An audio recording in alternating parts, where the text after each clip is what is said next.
The Samsung Galaxy Note 9 may be a glimmer in its maker's eye, but we're already looking at what the Korean tech giant has in store for its next Note handset.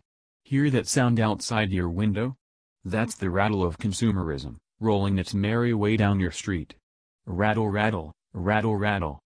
History has taught us that the Samsung Galaxy S series debuts earlier on in the year, with its larger Galaxy Note phablet counterpart emerging towards the end of summer.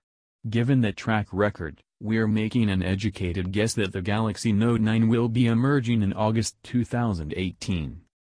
With Apple's iPhone X kicking up a lot of excitement about facial recognition technology and end-to-end screens, what can we expect from the Samsung Galaxy Note 9?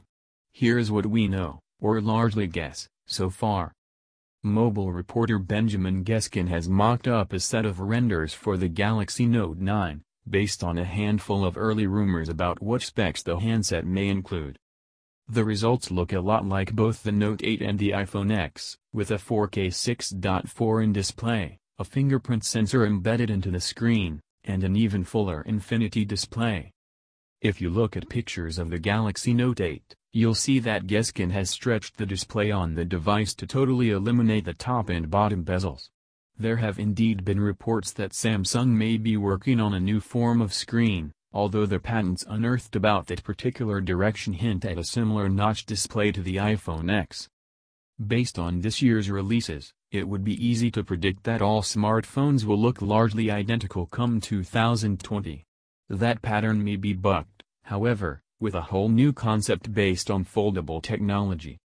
A foldable phone from Samsung has been long rumored, with reports centered on a device dubbed the Samsung Galaxy X. A new handset line makes a lot of sense, but could Samsung instead decide to premiere its new foldable approach with the Note 9?